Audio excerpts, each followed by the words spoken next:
আমি অপরাজিতা চলে এসেছি আবার একটা নতুন রেসিপি নিয়ে। আজকে আপনাদের বানিয়ে দেখাবো এই বাখলাওয়া কেকটা। এটা একটা রিচ কেকের রেসিপি। তো চলুন দেখি। তো প্রথমে এখানে আমি নাটস নিয়ে নিয়েছিলাম, নাটসগুলো সব চপ করে নিয়েছি। তারপর ওখানে বড় চামচের 1 চামচ ঘি নিয়ে নিয়েছি, 1 চামচ নিয়েছি সুগার পাউডার, নিয়ে ভালো করে কিছুক্ষণ মিক্স করে নেব। ভালো করে মিক্স করে নেওয়ার পর সাইডে রেখে দেবো। এটা আগের থেকে একটা কেক টিন আমি রেডি করে নিয়েছিলাম, ওখানে বাটার পেপার লাগিয়ে তেল ব্রাশ করে রেডি করে নেওয়ার পর এই নাটসগুলো যে মিক্স করলাম ওগুলো এইভাবে একদম নিচে সাজিয়ে কেক টিনটার মধ্যে রেখে দেবো। তারপর আরেকটা বাউলে পরিমাণ মতন টক দই নিয়েছি, 1 কাপ নিয়েছি গুঁড়ো চিনি, আর দেবো হলো ছোটো কাপের 1 কাপ হলো রিফাইন্ড অয়েল, দিয়ে কিছুক্ষণ ভালো করে ফেটিয়ে নেব।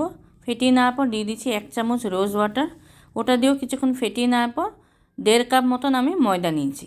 ময়দা দিয়ে ভালো করে কিছুক্ষণ মিক্স করে নেব। তো একটা সুন্দর স্মুথ ব্যাটার আমাদের এখানে রেডি করতে হবে। তো একটু ড্রাই মনে হচ্ছিলো তাই একটু আমি দুধ দিয়েছি। দুধটা কিন্তু রুম টেম্পারেচারের হতে হবে। ওই দুধটা অল্প অল্প দিয়ে একটা স্মুথ ব্যাটার আমাদের এখন রেডি করে নিতে হবে।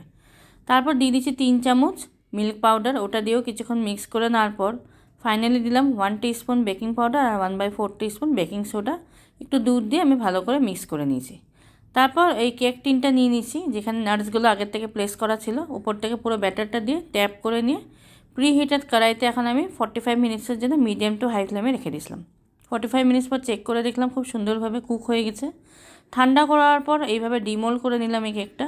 উপর থেকে একটু হানি ব্রাশ করে দেবো আর দিয়েছিলাম কিছুটা ড্রাই রোজ পেটেলস। তো বাখলাওয়া কেক আজকে রেডি। পুরো রেসিপিটাই আমি এগলেসভাবে করেছি। তো এখন আপনাদের কেটে দেখালাম কতটা সফট হয়েছে এই কেকটা।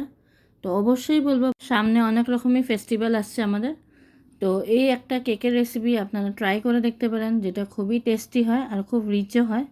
আর যদি পছন্দ হয়ে থাকে আমার এই রেসিপিটা, লাইক শেয়ার করে দেবেন।